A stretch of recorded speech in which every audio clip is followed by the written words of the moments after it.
for joining me for today's Tuesday edition of the live stream. I am covering for the absolutely wonderful Suzanne. You're used to seeing her on Tuesdays, and today she's working on a really awesome project. So she is away doing that, so I'm covering for her today. Normally you see me on Thursdays when I do the plant of the week for our springtime edition. So today I'm going to be talking about tips for May. May is a crazy time in the garden. We have so much going on, so much so that I even wrote a list so I don't forget the things that I want to talk about. So we'll be talking about all the different things to do in May, all the things you should be expecting, all the from veggies to ornamentals to all kinds of things today. We will also be answering questions, so if I don't get to the topic that you're hoping for, or you have a question about something I talked about, you can always drop that down below, and in the end we'll be taking questions for you as well. So thank you so much for tuning in. Let's talk about May. So May in the garden is pretty full swung. We are fully into springtime. We're even prepping for summer here in Southern California. We are so lucky that we get to garden every single season, even in the winter here. Even fall is really big for us because fall's really prepping for springtime.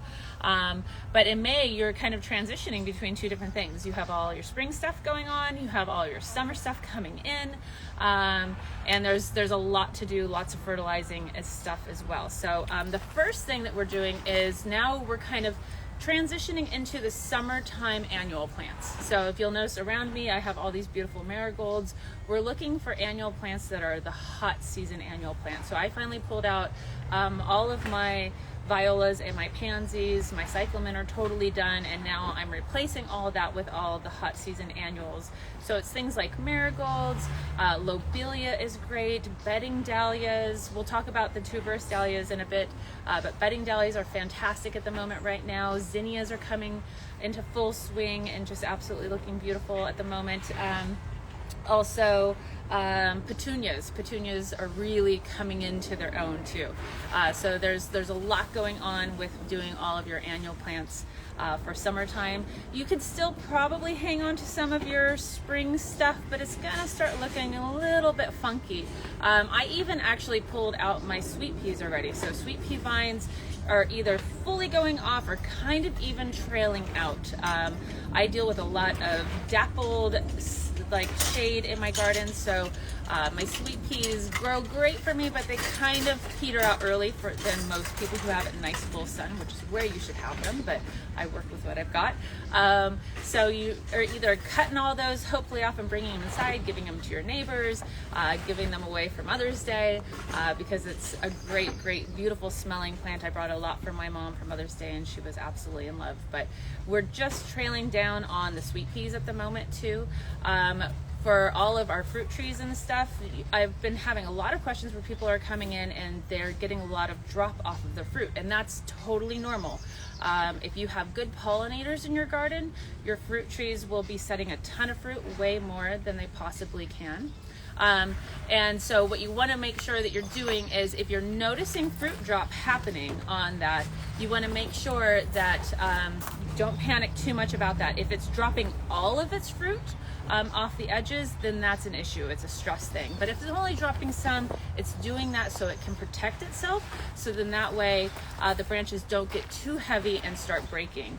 And once you get to the point where it's dropped quite a lot of fruit, you might even notice it doesn't drop all the fruit, and it's the hardest thing to do. I completely understand, but pulling off selectively some of the fruit so it can really grow nice and big. So you want to do that with things like your citrus. I've noticed that I have a ton of lime trees, and they are just producing tons of limes, way more than it can possibly handle. It is dropping some of the fruit, but it's not dropping as much fruit as I think it should. So I am kind of selectively taking some off, so then that way it can get absolutely bigger and prettier and fuller. I am fertilizing my citrus every month right now. I'm in the swing of doing that. You want to make sure that you're using a good citrus fertilizer that's made specifically for citrus. Citrus wants a lot of iron, citrus wants a lot of nitrogen, so that keeps it from getting yellow. It is pretty common in the winter months for our citrus to turn a little bit yellow. It's partially because the soil is cold in the winter and it can't pull up all the nutrients that it needs. But once you start fertilizing, that should definitely be getting better. If it gets to the point where it's super, super yellow, you might need to add a little bit of extra iron in addition to the fertilizers you're using. But if you're using a well-balanced one and you're being really consistent with that, the way I do it is I just always fertilize around the first of the month, every single month, so that way I don't forget. But you shouldn't notice too much yellowing. If you have citrus in containers, I do find that it requires a little bit more fertilizer than what the box says on the back typically. The brand that I use almost exclusively for just about everything is a Down to Earth brand. We use that here. What I like about that one is the powdered fertilizer, so I just put it down on the ground, I water it in really, really well, and that's all I have to do. It's super, super simple. I like that way better than having to mix something up with water. It's just, I'm a lazy gardener and I have a lot of plants, so I like to keep it really simple. The other thing I want to talk about is strawberries. I also love strawberries. I have a lot of citrus in my yard. I have a lot of strawberries, all different kinds of varieties of strawberries. I'm really noticing the slugs and snails starting to kind of come alive, so I'm making sure that I'm baiting for all the slugs and snails for my strawberries. It's the worst when you see a really beautiful ripe strawberry, you go to pick it, you flip it over, and there's a big slug hole in it. It's just so unsatisfying when that happens. So you want to make sure that you're putting down a good organic control for that. We use a lot of different things. There's a spray here, there's a pellet that we put down too that works really well. Sluggo is the pellet. I like that one the best because it's very easy to use. It looks like maybe we have a mic here for us. No? Okay. But let's project a little bit. Okay. All right. So I'm trying to be really loud for you guys. So turn up that volume. Okay. So you also too, with those, you want to make sure that wherever your strawberries are, that it is ripening not on the ground. So if you have to put straw maybe underneath your strawberries, if you have them planted in the ground, that keeps the fruit from laying on the ground and from ripening on the ground. What happens is it tends to rot on the bottom because they stay wet. I just plant all my strawberries in pots. I use strawberry pots. I plant it around the base of all my other citrus. I have a lot of citrus in containers, so I ring them with strawberries so that way they can hang over the edge and fruit there, because they're a whole lot happier that way if they can hang over the edge and ripen that way. The other thing I want to talk about is wildflowers. Your wildflowers are probably looking really beautiful if you grow them in the garden. You can maybe prolong them maybe about a month more by adding a little bit more water, but they are kind of petering out right now. If you want them to actually reseed for you for the next season, you do want to let them fully go to seed. So you want to not deadhead any of the flowers off. You want all those seed pods to happen, and you want those to all open up, so that way it's sprinkling it down so you get that nice new patch of wildflowers in the springtime next year. So make sure you don't deadhead those wildflowers. That's pretty much the only thing I'm going to tell you to not deadhead. Everything else that is ornamental, I do want you to deadhead, because that really prolongs the blooms and makes them bigger and fuller and bushier, and makes them last a lot longer. The other thing I want to talk about is grapes. My grapes are going gangbusters right now. It's just absolutely crazy. This is the time now you'll notice that you have a lot of set grapes growing. I am actually cutting back my vines to where those sets are, just to keep them from getting so entirely big, because they can go really, really big. You want to fertilize with something that's a little high in nitrogen to get some green growth if you're and just keep them very well watered, basically with those. They do like kind of a bit of water, especially when they're young. Once they're a little bit bigger, you can kind of slow down on that a little bit. But my grapes, my hedges are going crazy too, so this is a good time to kind of selectively prune back my hedges to make them nice and full and shapely. But all my hedges are absolutely going absolutely insane too at the moment. Some of the other things I want to talk about is getting into the shade stuff. So camellias. Your camellias should be wrapping up their flowers now. Camellias are kind of funny. Same thing with azaleas. When they're flowering, they're actually dormant. So you don't want to feed them while they're flowering. You want to feed them after they're flowering. So with your camellias and your azaleas, you want to use a good acidic fertilizer for those. And you want to make sure that you're doing it about 4 to 6 weeks after they stop flowering. That's when you start fertilizing. And then you're going to fertilize pretty consistently till about September, and then you're going to stop. So camellias and azaleas have really specific fertilizing time. Also, camellias are very shallow rooted. So if you are fertilizing, the one thing I want to make sure that you're not doing is cultivating and mixing that fertilizer in underneath the camellias because of the shallow roots. Because they're shallow rooted, they also really appreciate being mulched underneath. That helps with a lot of different things. That keeps them nice and moist, and they really appreciate that. That also keeps things from like blossom petal blight from happening. That's when your flowers start to come out and they look really pretty, but then they don't really fully open, and they're kind of brown and funny at the ends, and they don't fully open. So you want to make sure that you're not letting those flowers fall on the ground and introduce that back into the soil. And by mulching underneath, that really helps. And then just keeping all of those picked up, that helps as well. It's also a really great time to plant all of the subtropical plants. This is a fantastic time to plant avocados. We have tons of different kinds of avocados in stock right now, all different kinds of varieties, even some dwarf ones as well, called Holiday. And this is a great time to get them in the ground. They really appreciate being planted before we start really heating up, but they establish well during that heat. They are also a very shallow rooted plant. If you have established avocados, you're probably noticing you're getting a lot of drop of leaves at the moment. So you're seeing new leaves come out, but there's a lot of old leaf dropping off. Avocados never go fully deciduous, but they do flush out growth once a year, and they tend to drop their old growth once that new growth is coming out. So that's okay if you're noticing a lot of stuff on the ground. You can even use those leaves to mulch underneath your avocados. That's totally fine as well. Or you can just mulch with a nice shredded cedar or redwood mulch underneath, because they're shallow rooted. They do really appreciate that being fertilized underneath them as well. The next thing that I want to talk about is gardenias. Gardenias you want to be fertilizing right now through the summertime. You're probably noticing blooms on your gardenias, which is super exciting. So it's really very cool. You want to use an acidic fertilizer on those as well. If you're noticing a lot of yellow on your gardenias, chances are you probably don't have a grafted gardenia. Grafted gardenias don't typically do that. The grafted gardenias don't do the yellowing thing because they're able to take up more nutrients in the soil when it's cold. But if you have an older gardenia and you're noticing a little bit of yellow now, this is a good time to add a little bit of extra iron into the ground. That will help with that yellowing too. So we saw that here, and that will bring out some of the deeper green colors in your gardenias. Hydrangeas, I just did a nice video on hydrangeas just recently. It was our plant of the week, last week I believe it was. So you can always look back on that, but hydrangeas are just starting to flower now. Do not prune your hydrangeas right now, or you're going to prune off all of your flowers. Even if you don't see flowers on it, don't prune it now, because they're on the tips of every single little branch. And if you prune them now, you're not going to get any flowers. So make sure you don't prune your hydrangeas until they're done flowering. That's when you want to prune them back.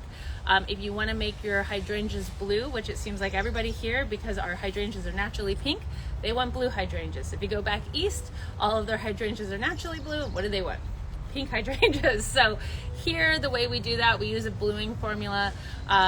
It adds extra acid into the soil and will help blue those up. So if you had a blue hydrangea last year and you didn't do that, you might notice it's starting to turn pink. That's totally natural. We sell a great bluing formula here to use, and it's really, really a simple thing to do. Just put it right in the ground, and that will keep your hydrangeas nice and blue. But it's kind of fun to go back and forth. I kind of like seeing them pink, and I kind of like seeing them blue, so I don't mind having them a little bit different every single year. I think it's kind of a fun thing to do. And then the next thing I want to talk about is fuchsias. We have some beautiful, beautiful fuchsia hanging baskets right now. If you do fuchsia hanging baskets, they like lots of water. They dry out pretty quickly in those baskets, and they like to be really pumped up with a lot of flowering fertilizer, and that's the NPK that you're going to be looking at. So if you're using the rose and flower, that one's great, because that middle number on those 3 numbers on your box is the higher number. That's what you want to look for your fuchsias, to keep those really nice. And then also keeping those little blooms, once they're starting to look a little sad, a little wrinkly, kind of a little mushy, just pick those off. That will keep it flowering really well and keep it really lush and full for you. And then the last thing I want to bring up is, well, actually 2 things. Dahlias. We talked about bedding dahlias, but the tuberous dahlias, those are starting to come up in the ground. If you have those big, beautiful dinner plate dahlias, which are just so easy to grow but so showy, you want to make sure that you're getting ready to stake those. If you put the stakes in now in anticipation for them to get big and floppy, because they do get big and floppy in the summertime, that will keep you from having to do that later and potentially breaking off pieces. I have done that so many times. I've broken so many dahlias from going a little bit too late to go in and stake them. So I suggest getting ready to stake those guys now. You can use the rose and flower fertilizer on them too. They really appreciate that. And if you pinch the tops of them, that keeps them a little bit nice and bushier. So some of the ones I know that I have, they get really, really tall but stay very skinny. I pinch just a little bit off the top of them when they get to be about 1.5 feet tall. That keeps them really branched out and gives you more flowers on those. And then the very last thing, I promise this is it, is veggies, right? This is the time that everybody's getting ready for our summertime crops, and our summertime crops are the most exciting crops we have here. So I just finally finished pulling out all of my winter and spring stuff, which was all my cabbages, my kale, my chard, all that stuff. And I finally just finished up getting all of my tomatoes, my eggplant, my zucchini in the ground, cucumbers.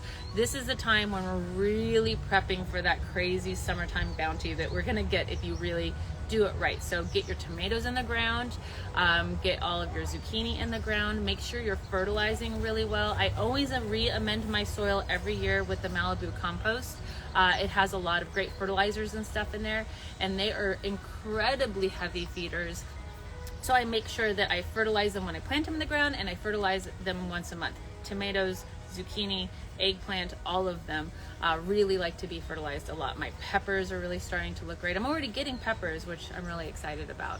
And that's pretty much it. Oh, I didn't even talk about roses. That's one more thing. So roses too, right? There's so much going on in May.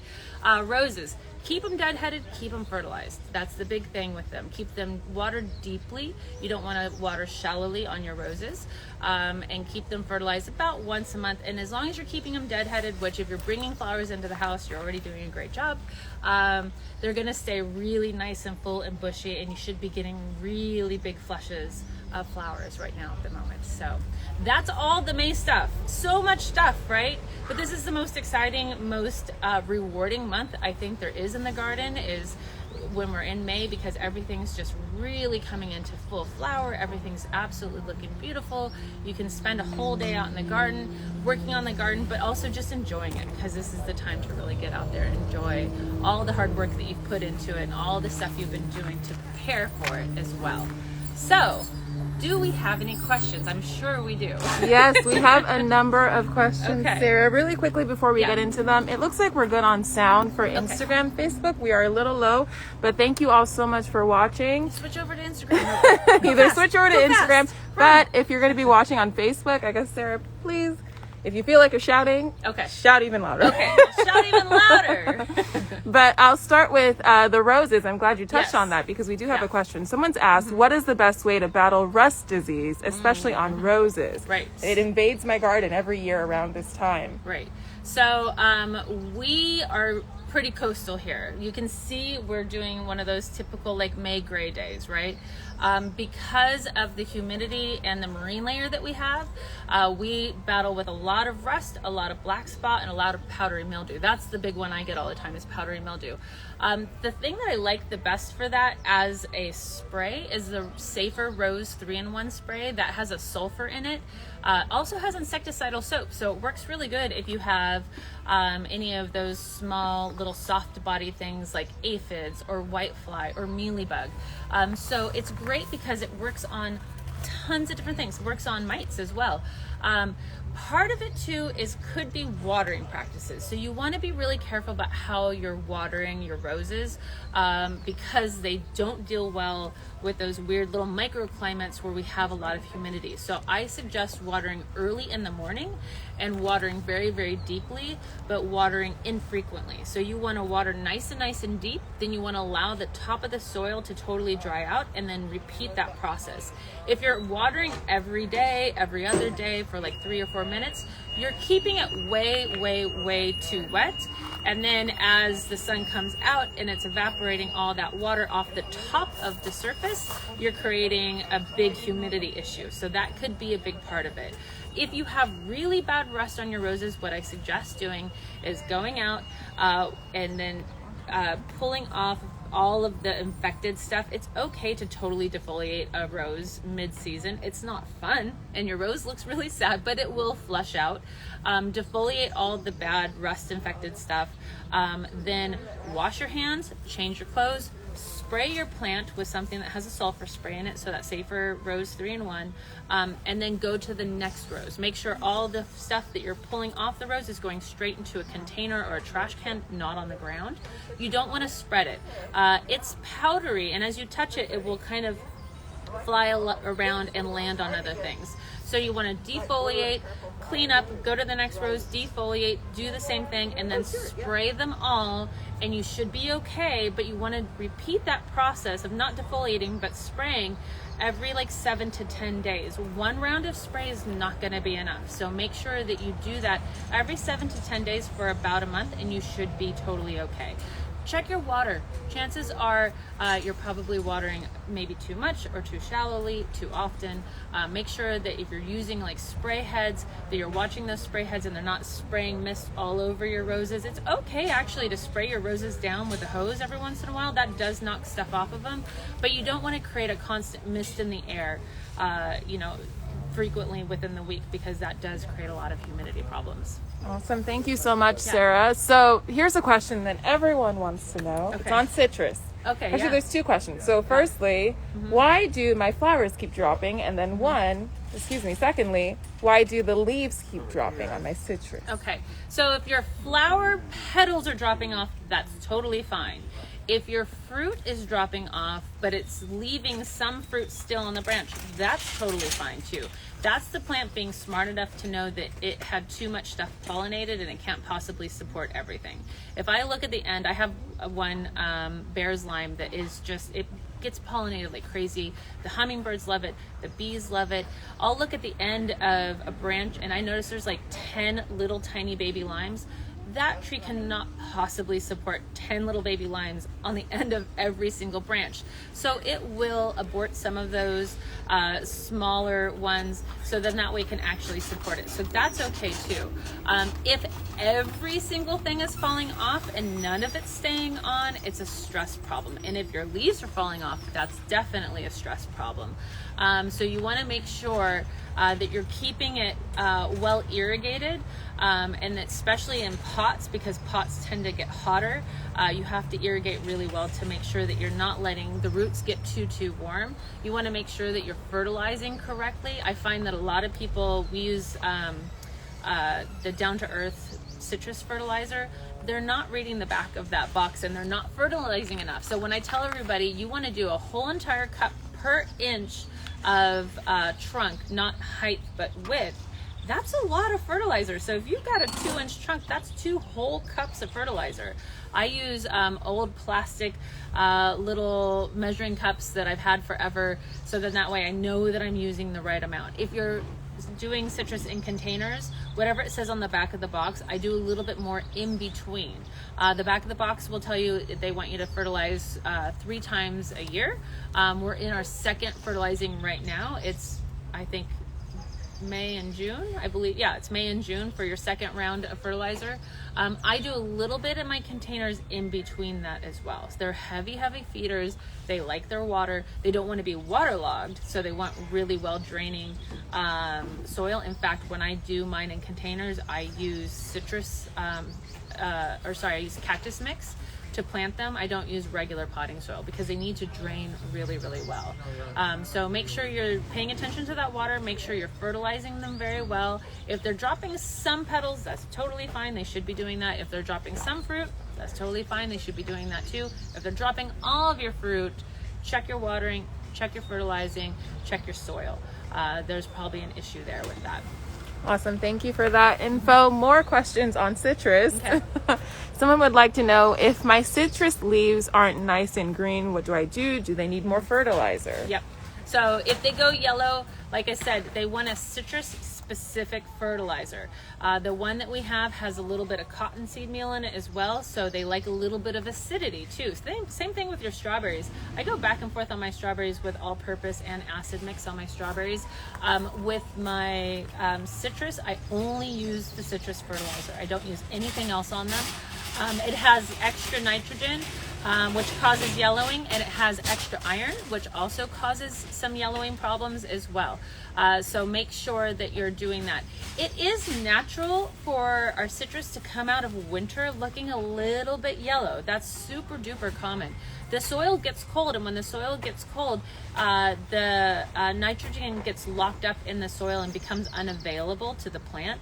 So as we start warming up, they go a little bit greener. So that's a little bit normal. I noticed my kumquats this year are very, very yellow, and I know that I'm really good on fertilizing. I think it just got too cold for them, and they are just now starting to kind of green up. So don't despair. Make sure you're using the right fertilizer. Have a little bit of patience with them. Make sure that you're watering consistently too, and that you're not overwatering some months and then underwatering other months. That causes a lot of stress, and that makes that fertilizer not as available in the soil as well. Awesome. A question on deadheading. Yeah. Does that mean you just remove the flower at the end or down the stem too? I keep hearing that term deadhead, but I'm not sure what it means. So it depends on the plant, honestly. On my roses, if I have a floribunda and I look at the end of my stem and one of my roses is all blown out and the petals are starting to fall off, but I have two nice little pretty buds, I just cut all the way down to those set of buds. If I'm dealing with something like I'm gonna jump off screen real quick.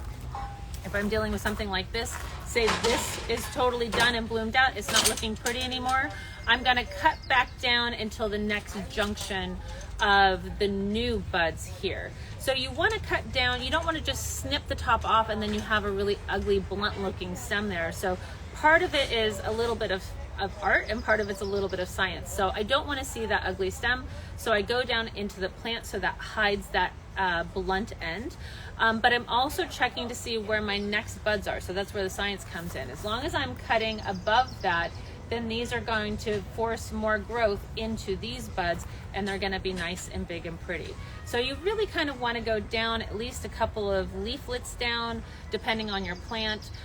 Same thing with salvias. If you're looking down and you have a salvia stem that's all blown out and looking a little shaggy, going in and taking out some of those ones will make it look fuller and lusher, and it'll give you more flowers because now the plant's not focusing on this old bloom anymore. It's focusing on all these new buds and putting all of its energy into that. That also keeps it bushier, so that gives it more growth out the sides. So that works on just about everything. One thing that's really important to do that too is basil. So it really comes into mind.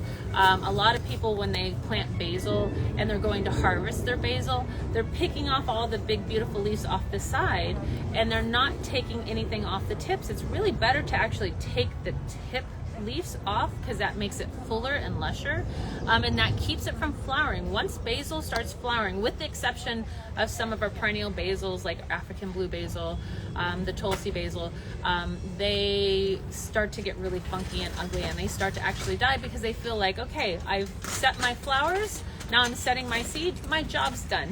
So you want to keep them from thinking that their job is done. Dahlias really do well with that. And then a lot of the things that I have, like dahlias, daisies, my roses, even some of my salvias and things, I cut them also thinking about bringing them inside. So I look at the plant and go, okay, well, I want to take this inside. I want to cut this before it's totally done and falling off, so I have stuff inside my house too. I love cutting flowers from my garden and bringing them into my house.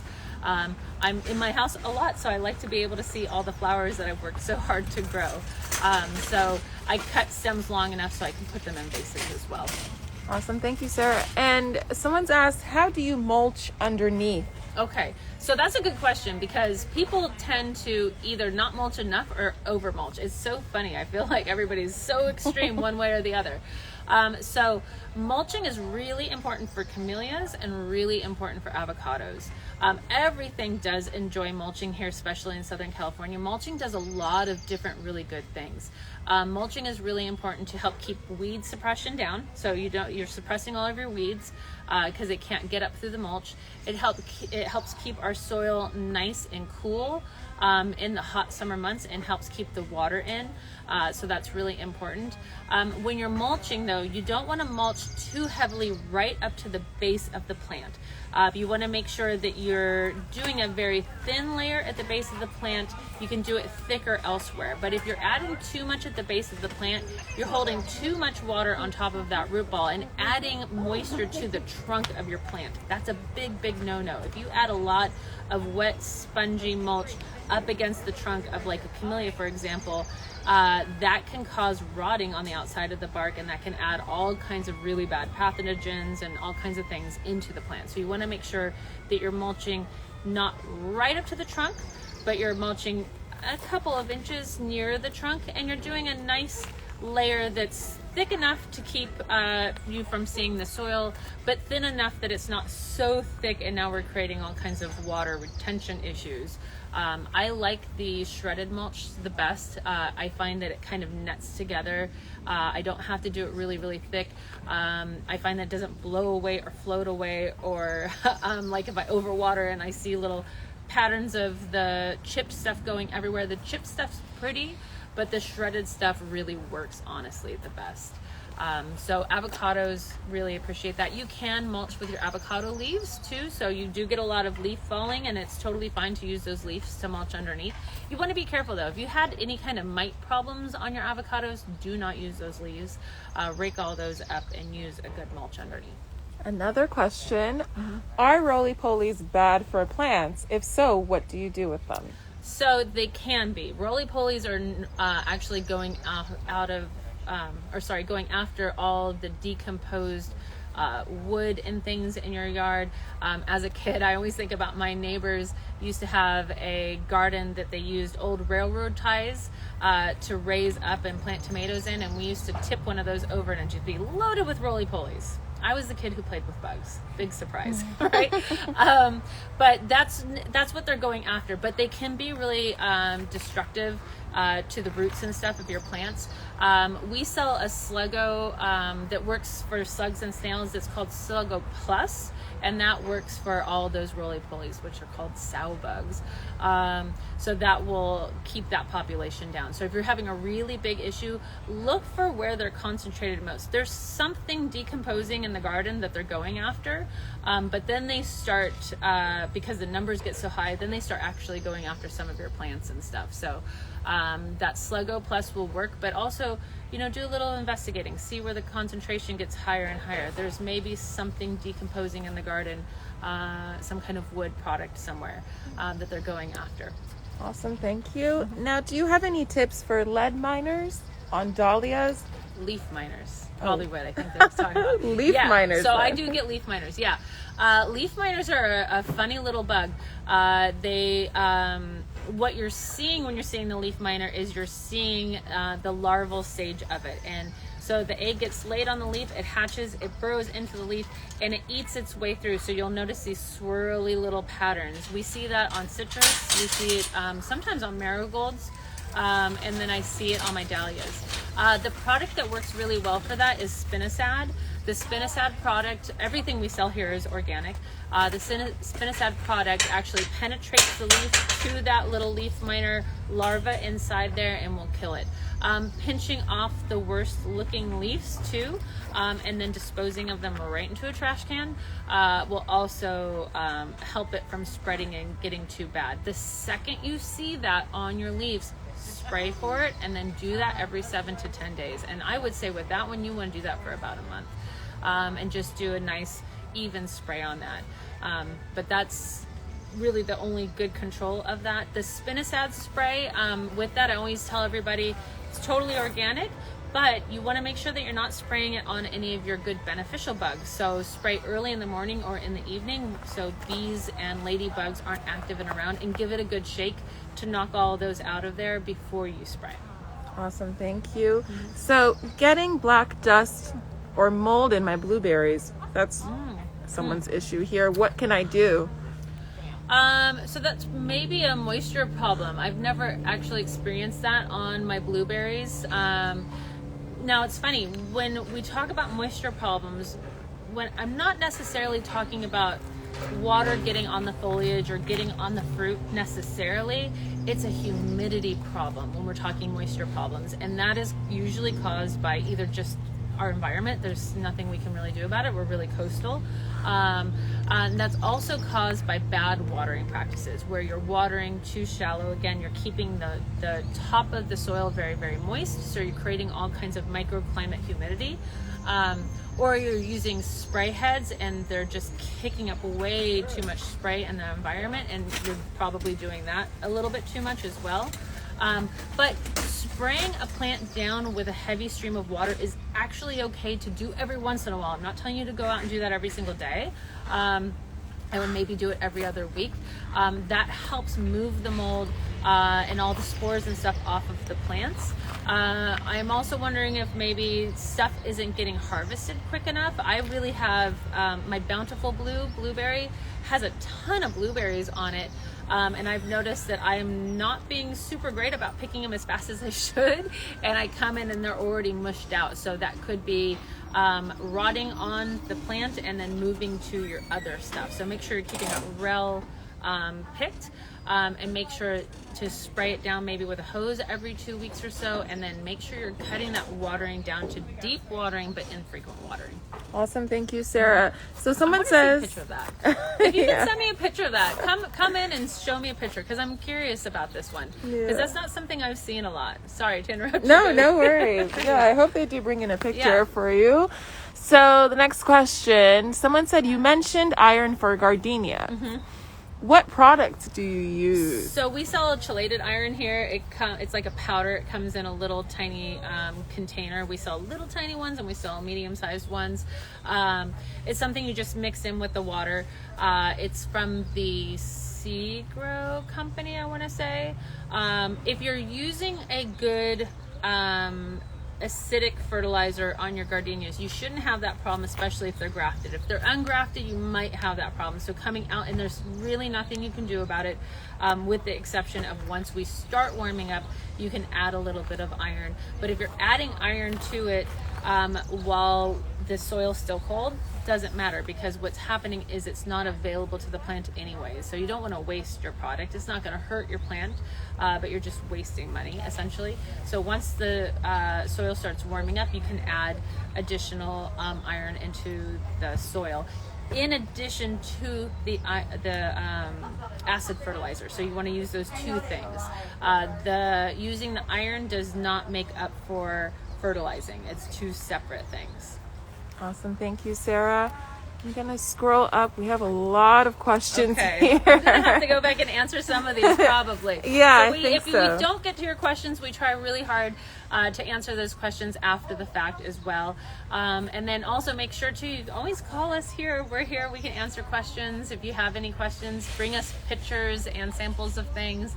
I always tell everybody, if you've got a weird bug or you have a weird leaf on your plant, put it in a Ziploc baggie, seal that sucker up, bring it in, and then also bring me a picture of your plant. That really helps to see the full overview of everything. Awesome. I think on that note, I'm going to end things here, Okay, Sarah. cool. Like she said, please leave your questions in the Yes. comments section. On Facebook, thank you again for watching. I know we had a few technical difficulties on sound, but if you have any questions, again, please leave them in the comment section. Awesome. Yeah, thank you so much, everybody. Make sure that you subscribe to our email list. We do lots of really great things. We even do a monthly checklist too that we mail out. So that gives you all kinds of great tips and stuff. It's most of the stuff that I went over here, some of it in a little bit more detail. You get to know about all the specials, all the sales that we have going on, all the new things coming up, all the events that we're finally starting to have some events. So you get to know about those things as well. And then subscribe to our YouTube page. Tons of fantastic videos there that go back years and years and years. So you can see all the great things there as well. And then you can always shop our online boutique. We are open every day from 9 to 6 o'clock right now. And we have curbside pickup available as well if you can't come into the store. And be well, be safe, and happy gardening, everybody. Bye.